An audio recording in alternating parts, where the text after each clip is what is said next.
Chapter 1: The Timekeeper's Dilemma. In a bustling metropolis, nestled amidst the chaos of technology and ambition, lived a young man named Noah. He had always been fascinated by the concept of time. As a child, he would sit for hours, watching the hands of the clock tick by, wondering about the unseen force that governed all life. As he grew older, his obsession with time only deepened, leading him to pursue a career in the most unusual field, timekeeping. Noah worked as a timekeeper for a secretive organization called the Temporal Order. The order was tasked with monitoring the flow of time, ensuring that it was not disturbed by the careless hands of those who sought to manipulate it. Time, they believed, was a delicate balance, and any disturbance could send the world into chaos. One evening, as Noah sat in his dimly lit office, his fingers tapping rhythmically on the edge of his desk, he received a message, a call to action. The message was encoded, and only those with the highest clearance could access it. As Noah decoded the transmission, his heart raced. It was an emergency. A rift in time had appeared in a quiet corner of the city.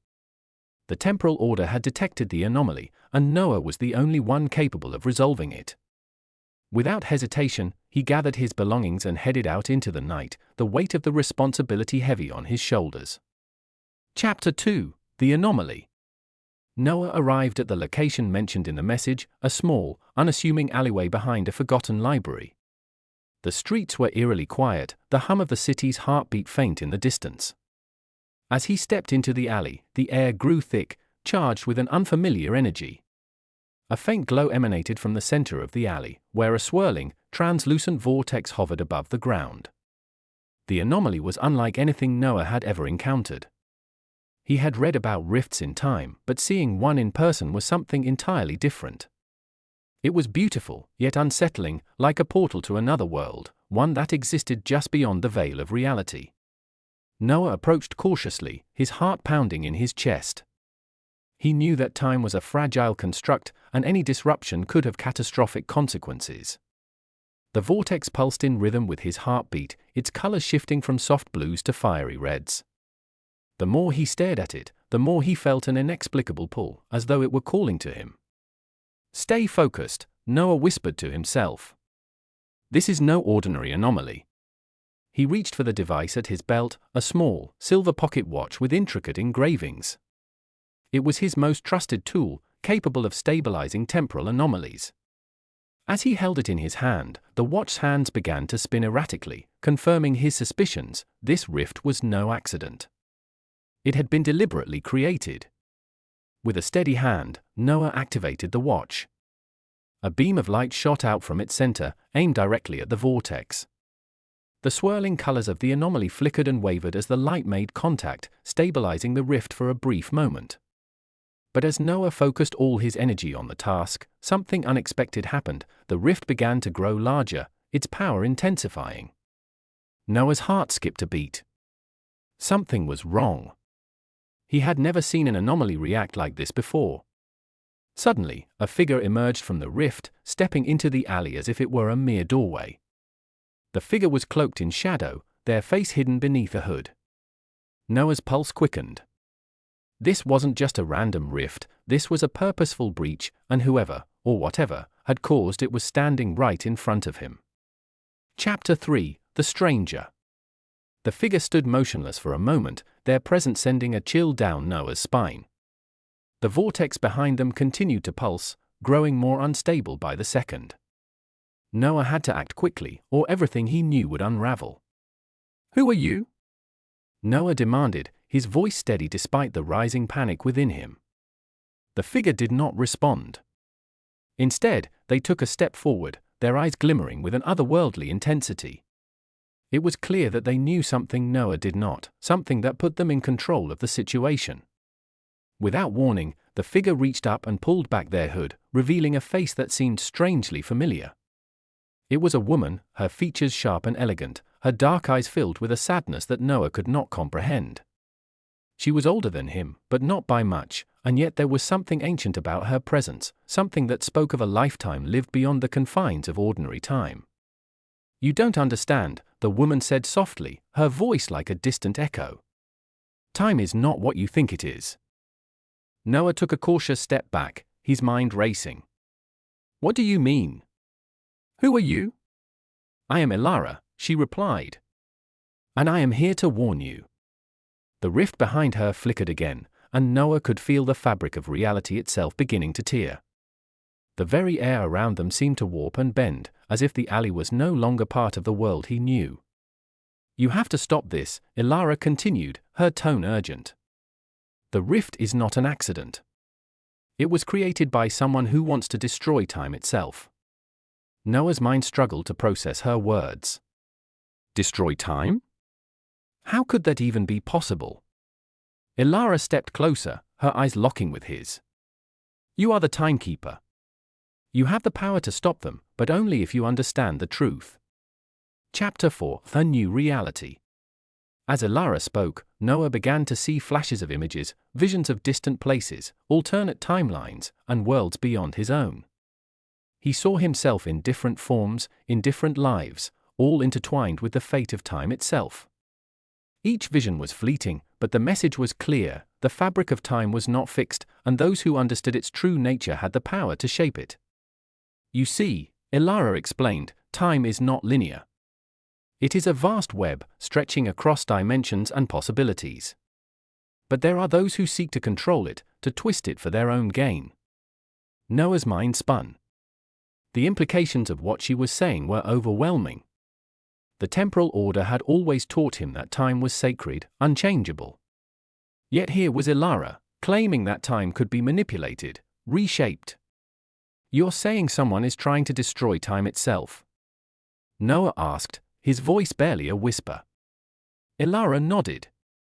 "And you are the only one who can stop them." Noah's heart raced. He had spent his entire life studying time, but he had never imagined something like this.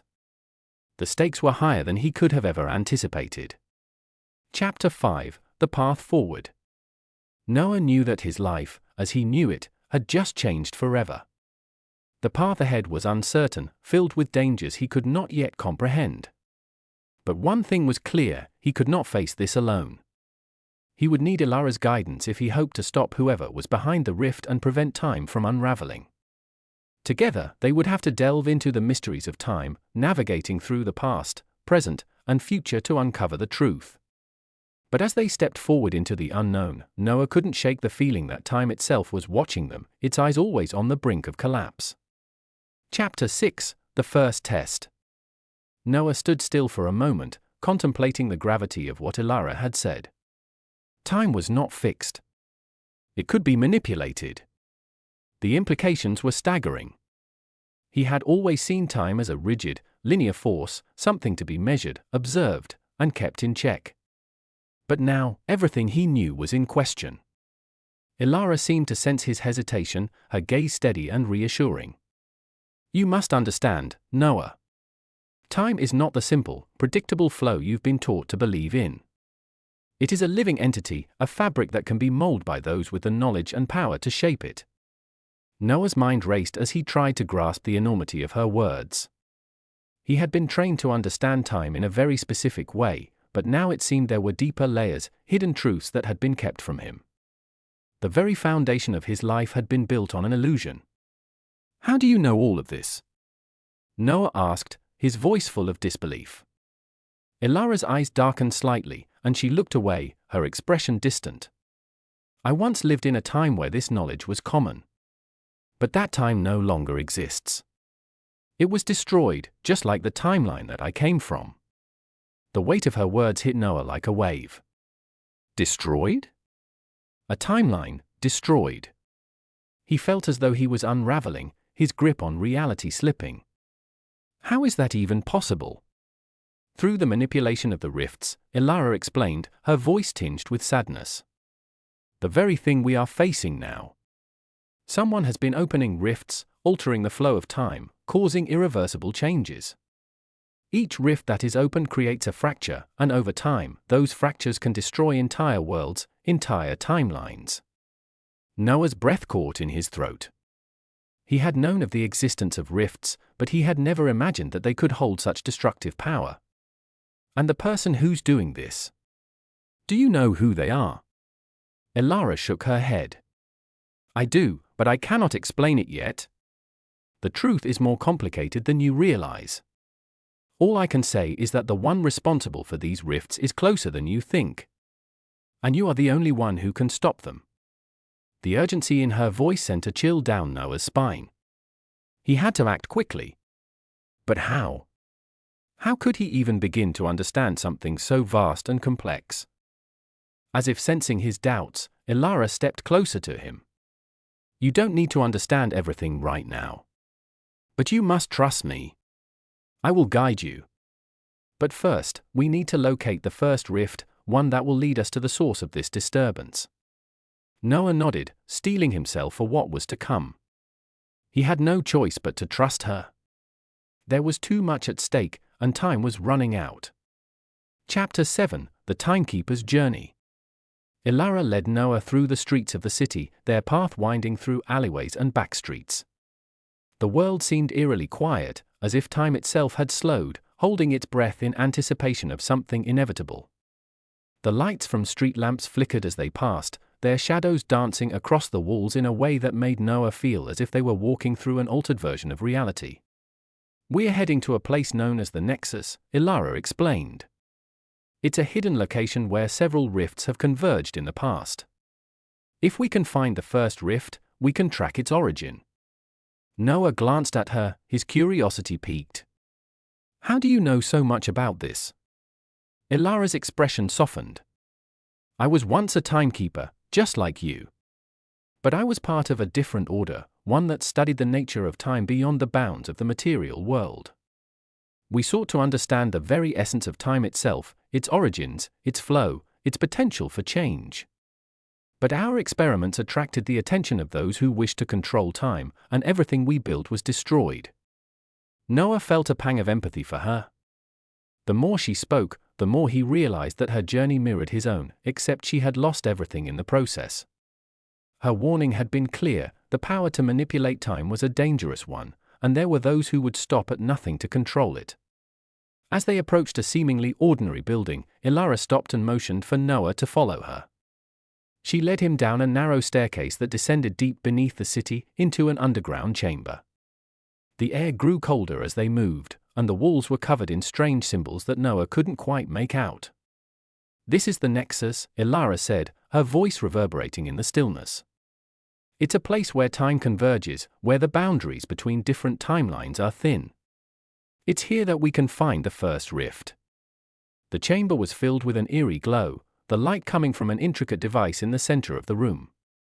It looked like an enormous clock, its gears turning slowly, but without any discernible power source. Noah's eyes widened as he approached it, the faint hum of the machine reverberating in his chest. Ilara placed a hand on the device. This is the heart of time. It regulates the flow of temporal energy, ensuring that the rifts don't spiral out of control. But it's been damaged. That's why the rifts are growing more unstable. And if we don't fix it soon, the consequences will be catastrophic. Noah nodded, understanding the urgency. The heart of time was more than just a machine, it was a safeguard against the very thing they were trying to stop. If it failed, there would be no stopping the chaos that the rifts would bring. How do we fix it? Noah asked, his voice filled with determination. Ilara's gaze softened. We need to find the source of the rifts. Only by understanding who is behind them can we repair the damage and restore the flow of time. Chapter 8: The Shadows of Time. The next few days were a blur for Noah. He worked alongside Ilara, tracking the rifts and gathering information about their origin. Each rift they encountered led them deeper into the mystery, but no matter how hard they searched, the true source remained elusive. Ilara's warnings echoed in Noah's mind. The one behind the rifts was close. The truth was more complicated than he could imagine. And with every passing day, the stakes grew higher. As they dug deeper, Noah began to notice strange patterns in the rifts. Some seemed to have an almost deliberate quality to them, as if they were being used to target specific points in time. There was a sense of purpose behind them, someone was trying to shape time itself. Then, one evening, as Noah sat alone in the Nexus, staring at the heart of time, something shifted in the air. the hum of the machine became louder, more intense, and for a moment, the walls seemed to bend and warp as if they were caught in the grip of an invisible force. Noah jumped to his feet, his heart racing. He could feel it, something was happening. Then, the door to the chamber slammed open, and a figure stepped inside. It was a man, tall and imposing, his face shadowed beneath a dark hood. His presence was overwhelming, and Noah could feel the power radiating from him. "You've been searching for me," the man said, his voice cold and measured. "But you were never meant to find me." Noah's breath caught in his throat. He had found him. The one responsible for the rifts. The one who threatened to unravel time itself. Chapter 9: The Architect of Time. The figure in the doorway stepped forward, his presence so commanding that Noah felt as though the air itself had grown heavier. The glow from the heart of time flickered in response, casting strange shadows against the walls. Noah could sense that whatever this man was, he was no ordinary person. His power, his control over time, was undeniable. "You've been searching for me," the man repeated, his voice smooth but tinged with an unsettling calm. "And now, here you are. The Timekeeper. The one who believes in the illusion of order." How quaint. Noah's mind raced, struggling to make sense of the situation. He had found him, the one responsible for the rifts. But this man, standing in front of him with an air of such unshakable confidence, seemed to know far more about time than Noah could ever comprehend. "What do you want?" Noah demanded, his voice steady despite the fear that clung to his chest. The man's lips curled into a small, knowing smile. "What do I want? I want to reshape the very essence of time. I want to break the chains that bind us to a singular, linear path. I want to give time the freedom it deserves." Ilara stepped forward, her eyes narrowing. "You're the one who's been opening the rifts, aren't you? You're the one destabilizing the flow of time." The man's smile widened, his eyes gleaming with an intensity that made Noah uneasy. "Stabilizing? No. I'm not destabilizing anything. I'm liberating it. You, Ilara, you've always been shackled by your belief in order. Your kind, the timekeepers, you cling to the idea that time must remain unaltered, unchallenged. But time, my dear, is meant to be free." "Free?" Noah echoed. "You're destroying everything. Every rift you open is another tear in the fabric of reality." The man tilted his head, as if amused by Noah's frustration. "You still don't understand. That's the problem with those like you. You see the rifts as damage, as chaos. But they're not. They're opportunities. Opportunities for us to transcend the limitations of time. Think about it, what if time could be more than just a sequence of moments? What if it could be a living, breathing entity? One that could be molded and shaped as we see fit?" Noah's mind was reeling. The man's words were laced with a kind of dangerous philosophy, one that spoke to a deeper truth, but one that could unravel everything. He could feel the temptation to understand it, to accept the possibility that time wasn't fixed, but flexible. But there was too much at stake. Too much chaos to risk. "You're wrong," Noah said, his voice firm. "Time isn't meant to be shaped by anyone. It's a force that must be respected, not manipulated." The man chuckled softly. "You and your precious timekeepers. You're all the same. Bound by your rules, afraid of change." He stepped closer, his eyes locked onto Noah's. "You think you're the one who controls time, but it's time that controls you. Every choice you make, every step you take, every action you take is dictated by the very fabric of time. You're not in control. Not really." Noah clenched his fists, refusing to let the man's words take root in his mind. "I will stop you. Whatever it takes, I'll fix the rifts and restore balance to time." The man's expression softened, almost pitying. "You don't have to fight me, Noah. You don't have to destroy what could be the greatest opportunity humanity has ever had." He looked over at Ilara, his gaze cold. "But I see you've already chosen your side." Ilara's eyes were hard, her voice unwavering. You don't understand. You can't just break time and expect everything to turn out fine. There's a reason the rifts have to be closed. There's a reason we need to keep time intact. If you keep going down this path, there will be nothing left. The timelines will collapse. The world will cease to exist as we know it. The man's smile faded. Then let it collapse. Let it burn. Only in the ashes of the old world can something new emerge. Noah could feel the tension in the room building. The man's words were like poison, seeping into his mind, sowing doubt. But deep down, Noah knew one thing for certain: this was wrong. Time, in all its intricacies and complexities, had to be preserved.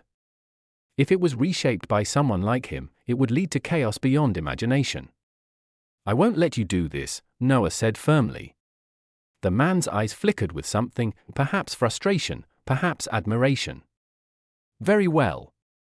You want to stop me? Then you'll have to come with me. I won't let you interfere with what is inevitable. And with that, the man raised his hand, and the room around them seemed to tremble. The walls of the nexus rippled, like water disturbed by an unseen force. The heart of time began to spin wildly, its gears grinding against each other. Noah could feel the energy in the air, growing more unstable by the second. Ilara's voice was a sharp whisper in Noah's ear.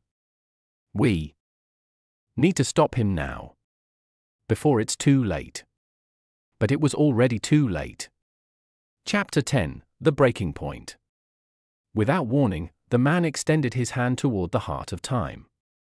A surge of energy shot from his fingertips, and the clock-like device began to glow intensely. The light radiated outward, flooding the chamber, blinding Noah and Ilara. No! Ilara shouted, rushing toward the heart. But the man was too fast, and before she could reach it, the heart of time shattered, its once perfect gears crumbling into dust. The nexus shook violently as the room began to warp. Time itself seemed to twist and bend, as if reality was unraveling. Noah could feel it, everything was starting to collapse. The rifts were multiplying, their energy spilling into every corner of the room. This is it, the man said, his voice filled with a twisted sense of triumph. The dawn of a new era. But Noah wasn't finished.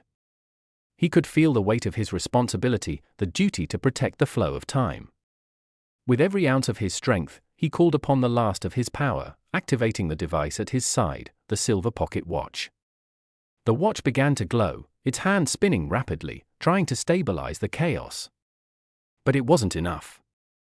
The rifts were too numerous, too powerful. It was like trying to catch the wind with bare hands. Noah's heart pounded in his chest as the reality around him seemed to collapse. The man's laughter echoed through the chamber, but it was drowned out by the growing roar of the rifts. Do you think you can stop it? The man taunted. Time is already beyond your control. It's over. But Noah, determined to protect everything he had ever known, pressed forward. He would find a way, no. Chapter 11: The Last Stand. The chaos around Noah intensified as the rifts continued to grow, swallowing up the room, distorting reality itself. The sound of the man's laughter reverberated through the shifting air, but it was no longer comforting, it was a harbinger of destruction. The heart of time, once the central point of balance, was now shattered, its gears and cogs floating like debris in an unseen storm. Noah's mind raced as he struggled to hold onto his bearings. The pocket watch, which had been his tool of stability, was now flickering erratically, unable to control the surging tide of temporal energy. The rifts, each one an open tear in the fabric of time, pulsed with an overwhelming force. He could feel his body being pulled in different directions as the rifts threatened to drag him into their vortexes. You're too late, the man said, his voice calm and assured as he stood amidst the growing storm. Time is no longer your ally, Noah. It never was. Noah gritted his teeth, tightening his grip on the pocket watch. He had come this far, and he couldn't give up now, not when everything was at risk. He had spent his entire life protecting time, and he would not let it slip into chaos, not without a fight. With a surge of energy, Noah activated the watch once more, pouring every ounce of his willpower into it. The watch light flickered briefly before flaring into brilliance, casting a beam of pure energy that sliced through the air. The man raised his hand in an attempt to block it, but the beam surged forward, pushing him back. For a moment, the rifts wavered, as though uncertain of what to do. The air grew heavy with tension, and the world itself seemed to hold its breath. Noah's heart raced in his chest as he focused all his attention on the pocket watch. He could feel time bending under the strain, the energy of the rifts pressing against him. The man, now visibly strained, glared at Noah. "You're wasting your time," the man spat, his voice edged with frustration. "You cannot control time. No one can. It is beyond you." Noah's gaze never wavered. "Time isn't something to control," he said, his voice steady and resolute. "It's something to respect. And if you won't respect it, I will." The pocket watch light flared one last time, and with a resounding crack, the rifts began to fold in on themselves, their edges twisting and collapsing. The man's form flickered for a moment, as though he was beginning to unravel. The power that had been controlling the rift started to dissipate, as if Noah's resolve was stronger than the chaos the man had created. "Impossible!" the man muttered, his voice faltering. You can't." But Noah did not relent. He had spent his life understanding the delicate balance of time. It wasn't just about stopping the rifts, it was about restoring the natural flow. As the light from the watch intensified, the rifts began to shrink, their pull weakening. The man let out a final, defeated scream before he disappeared into the collapsing vortex, his body fading into the fabric of time. The room grew still. Noah dropped to his knees, his breath coming in ragged gasps as the tension finally released.